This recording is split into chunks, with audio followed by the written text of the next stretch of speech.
je veux dire par rapport ak li ñu gis ni ak li nga fi relaté lépp donc dans ce cas là tey bu ñu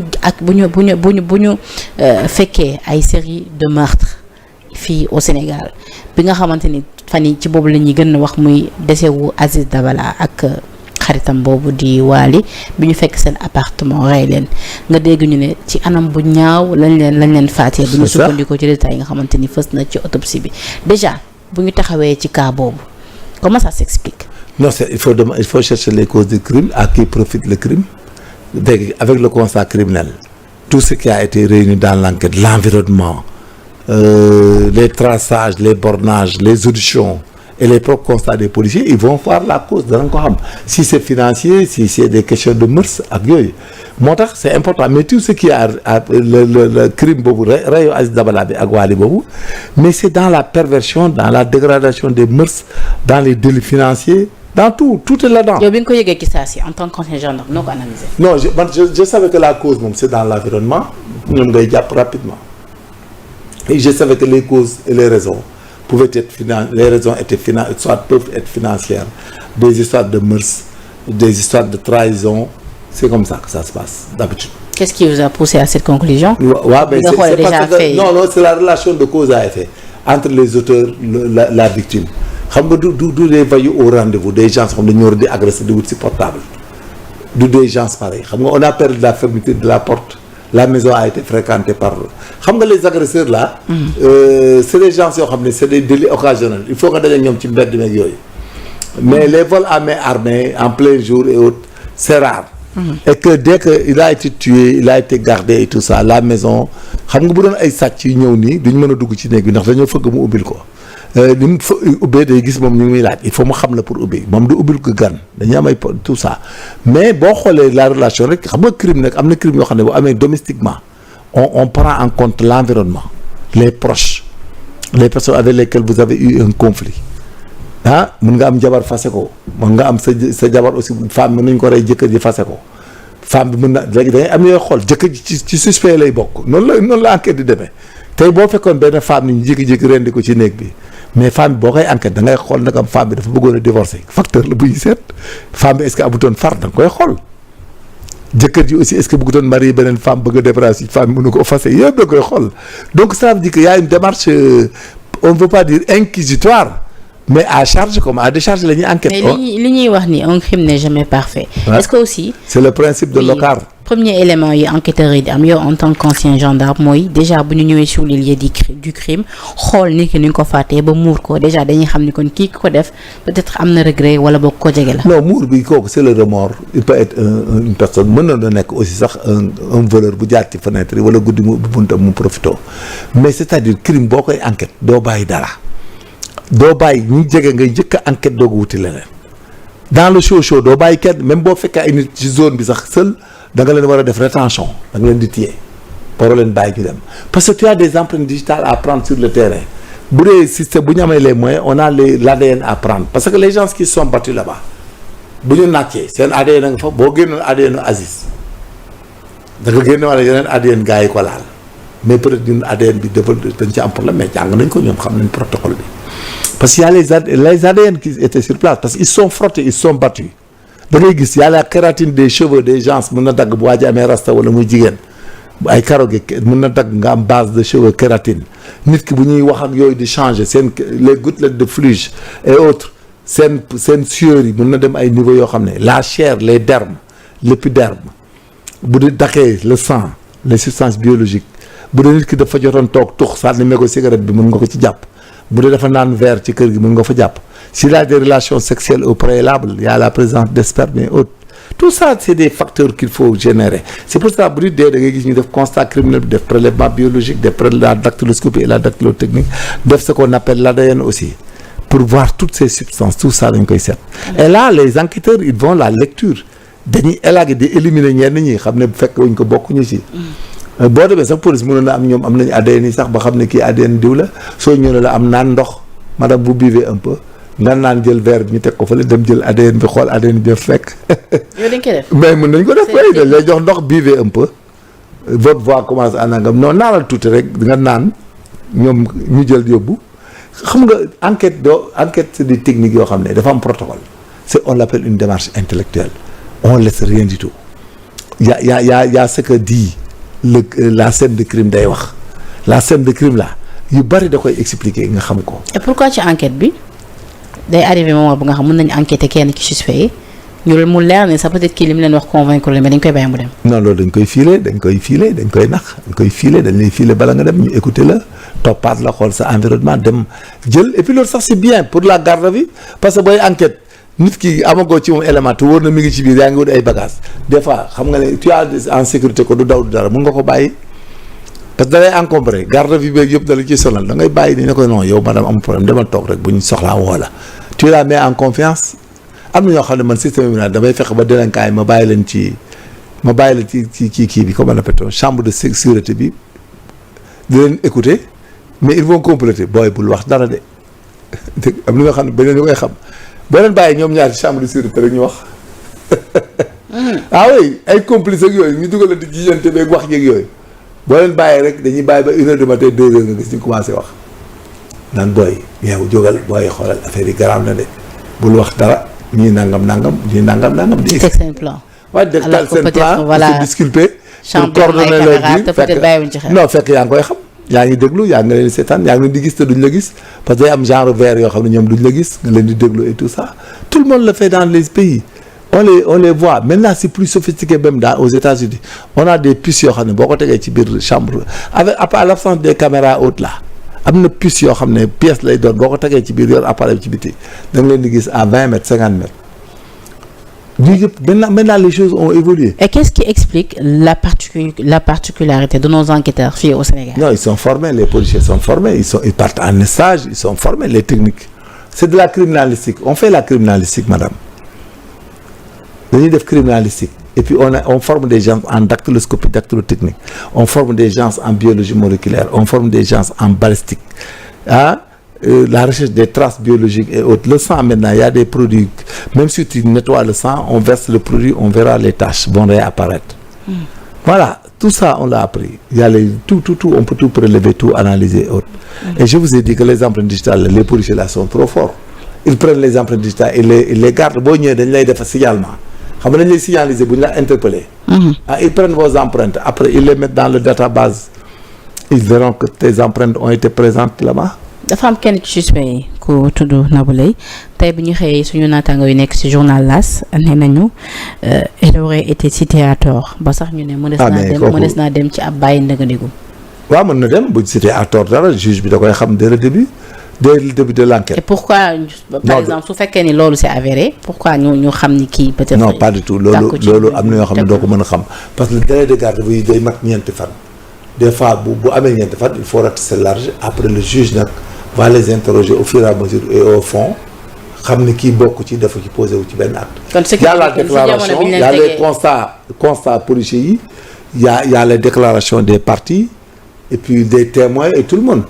Nabou Leye timing bi dafay am Nabou Leye nit la dana am fu mu nekk heure bi day am fu mu nekk ak fu muy nekk di nalaw wala mu tëdd wala mu génn wala muy lekk wala muy naan boobaa heure bi crime bi am xam nga en autopsie aussi y a la datation de la mort xam nga ñun bu ñuy def criminalistique dañuy xam la datation de la mort les gens vont dire que effectivement le gars est tué il y a 3 jours entre bu dee ci yenn pays gën a sophistiqué ay Europe ak yooyu ils peuvent aller sur cette découverte de cadavres d'or y a la séquence des squats d'insectes mooy li ñu naan sax yi da ngay xam sax fan lay commencer ak fan lay ñëw et puis nit bu décédé dafa am ay timing aussi dafa am nit bu décédé da ngay mën a dater mort bi ci heure yi y a le refroidissement la lividité cadavérique la rigidité cadavérique et après y a la putréfaction mais là-bas ça dure à des normes donc le refroidissement pour prendre la température ambiante nit ki day refroidir d'abord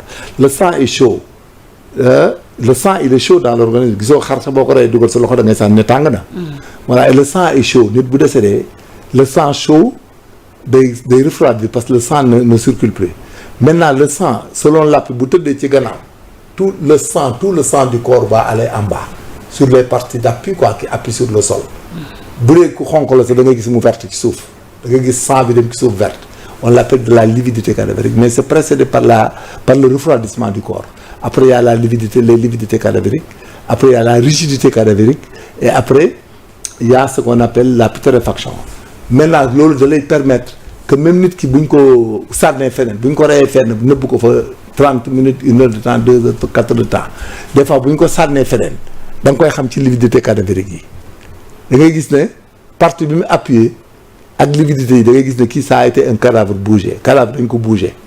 Donc mu jël température ambiante boobu maintenant day dem ci rigidité cadavre haute même nit bu labee bu dee dañ ko rey dugal ko ci ndox bi da nga koy xam mais bu dee ci ndox bi da nga koy xam si l'immersion la noyade bi c'est post-mortem ou ante-mortem yooyu dañ koy xam dañ koy xool. léegi putréfaction bi ci ban moment lay gaaw di ñëw parce que. waaw ça dépend de. souvent nga dégg ñu ne kii bañ ko fàttee yàggul et pourtant ñi ngi fekk. corps bi ça dépend du climat dans les régions chaudes comme ay Bawol Mbacké ak période de chaleur bi boo nit bu demee 12 heures de temps rek wala dara commencer di gonfler parce que y a des substances biologiques dans l'organisme il y a le bol alimentaire l'estomac et les viscères vont commencer à changer parce que gisoo biiru xar bi tabaski boo ko tegee ci biir rek suba ba ngoor da nga gis fekk biir bi commencé di. buti di quoi boo ko tegee ci biir da nga gis nit booy def étude nit dans la datation de la mort par rapport à l'organisme yaa ngi koy def ci porc. porc ngay jël nga rey ko teg ko fenn nga gis tout le processus de putréfaction bu porc bi mooy nekk processus pour putréfaction nit. La température des tympans aussi mën nga ci dater la mort. La température des tympans waaw dafa am nu muy wàccee dafay am température standard léegi nag dañ naan la chaque 1 heure de temps la température du tympan day diminuer de temps le refroidissement selon le temps la température ambiante da nga koy xam donc parce que nit aussi bu dee 6 heures de temps lay arrêté di dégg après.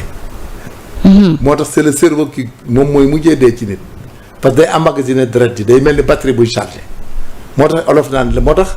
yëfi yàlla ku ko weddi rek weddi xamoon dara quand tu fais beaucoup de science da ngay yokk sa xam-xam ci yàlla parce que le cerveau doo dégg bu ñu dee ñu ne sakk leen noppi ndax day dégg ñuy bañ koy wax ci wetam ak yooyu parce que il va analyser mais man lan moo ma dal je peux pas me lever je peux rien faire j'entends c'est mon fils c'est mon père c'est mon nangam c'est comme batterie buy faible mi ngi mel ni rek boo yoree sa portable bi bu demee bay fay noonu la mel mais ne vous doutez pas la police scientifique nous sommes spécialisés en biologie moléculaire et police scientifique et technique option biologie moléculaire donc on fait toute la médecine légale aussi je suis spécialiste en médecine légale j'enseigne le protocole des OPJ en médecine légale pour assister aux autopsies et faire les prélèvements donc tout est appris les policiers ont tous les moyens et on a des jeunes que nous formons des commissaires et autres qui ont fait même biologie qui ont fait beaucoup de choses des jeunes qui sont formés qui partent en France man mi France laa ko jànge woon di dem France ak Bénin parce qu'il y a une école française au Bénin. Donc cette affaire ça a été scientifiquement réglé par les policiers. Ils vont pas. am na ñu naan xamuñu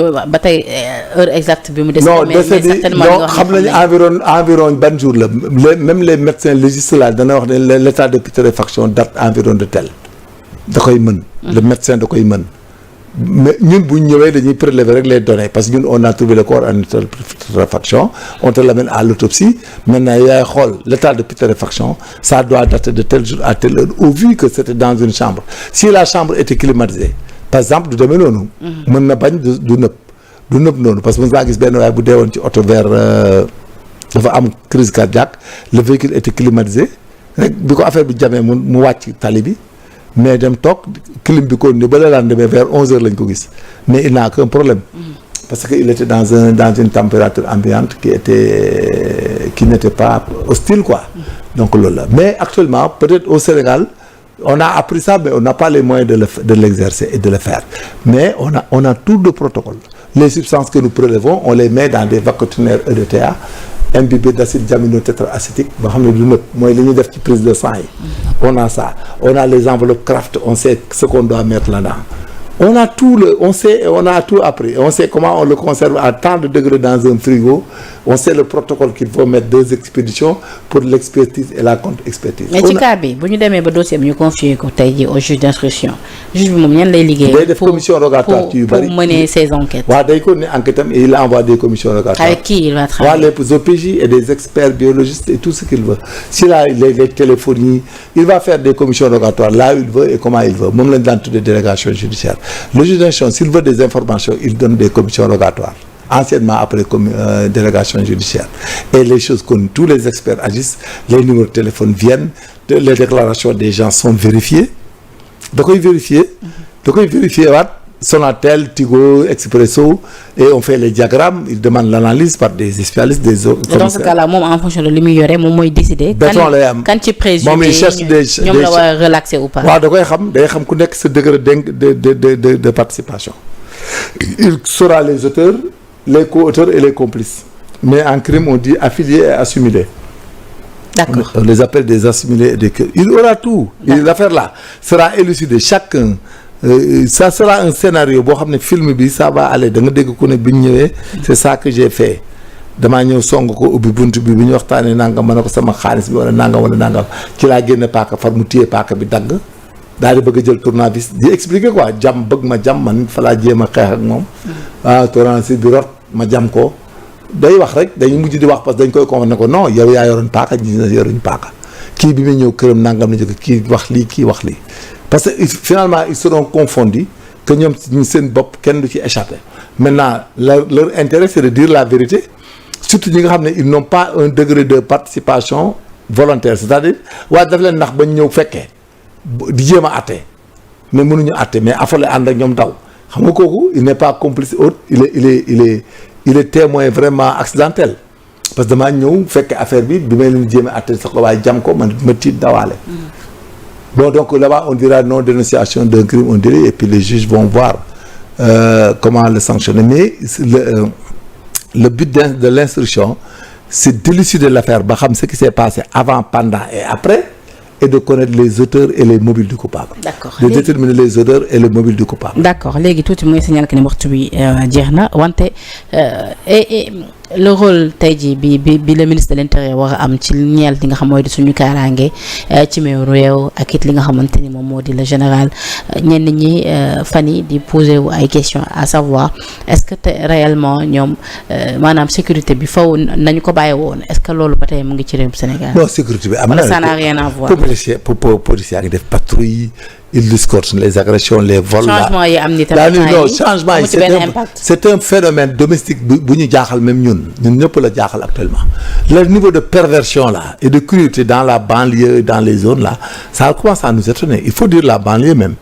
Parce qu'il faut déterminer Rufisque, Bargny, ay Guédiawaye, Pikine. Sax maa ngi dégg l'honorable député Mame Diarra Fam di wax ni Pikine dafa war a am commissariat. Non, am nañ yëpp, c'est-à-dire on va augmenter mais nous le problème. nee na lépp dañ ko centré. Non, il faut qu'on aille à la base sur l'éducation.